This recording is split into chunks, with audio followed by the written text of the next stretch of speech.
early start at Nuneaton Trent Valley Station. Precisely on time, our heritage train, a Class 86 blue electric locomotive, glided into the station. We were off to Carlisle, but not for the first time. On this trip we would be calling at Carlisle, then taking the route around the delightful Cumbrian coast. Then all aboard.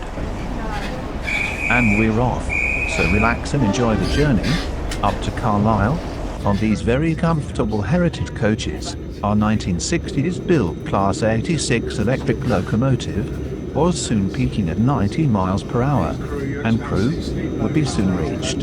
A quick snack on board with a cup of tea and a delicious bacon butty. You can't beat it. Then crew was reached to pick up more passengers. Then we were racing off again, passing some delightful scenery over the steep sharp incline and then finally into Carlisle. A quick photo opportunity with the blue electric loco before we bid goodbye to it or her. Then we had an opportunity to have a quick look around Carlisle again.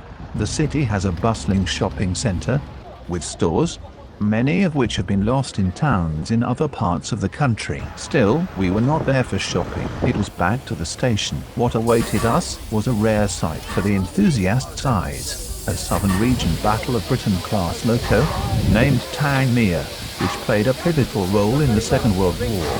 But Tangmere quickly had to shunt away to free the platform to one of those commonplace service trains. Behind a cloak of steam, our Stanier Class 5 locomotive, known as Black Fives, had started to move to take up position on the platform.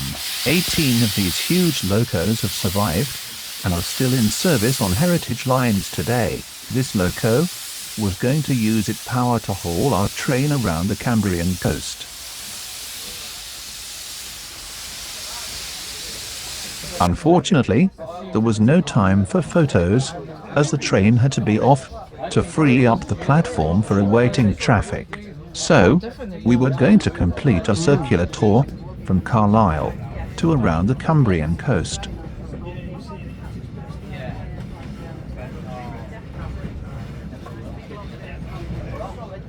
Passing the Sellafield nuclear power station and around to Barrow-in-Furness and finally joining the main West Coast main line to hook up with the blue electric loco back to Nuneaton, completing our grand day out.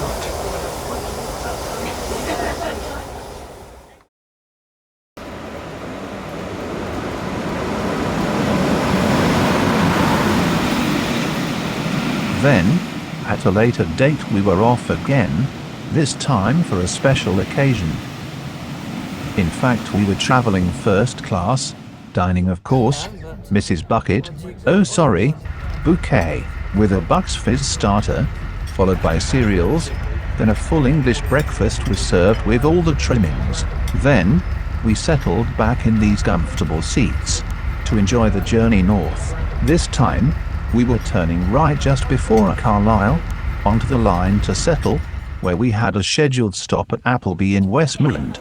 It gave us the opportunity to have a good look at the locomotive, which had been hauling our train from Carnforth. The locomotive, originally numbered LMS 6615 and named Scots Guardsman, was built in 1928. It was saved from being broken up at the end of British Railway steam era in 1969 by being taken into private ownership. It has operated on numerous UK private heritage lines and now is owned by West Coast Main Line based at Carnforth in Lancashire. Hello, we're in Appleby today on a steam trip. As you can see behind, this big locomotive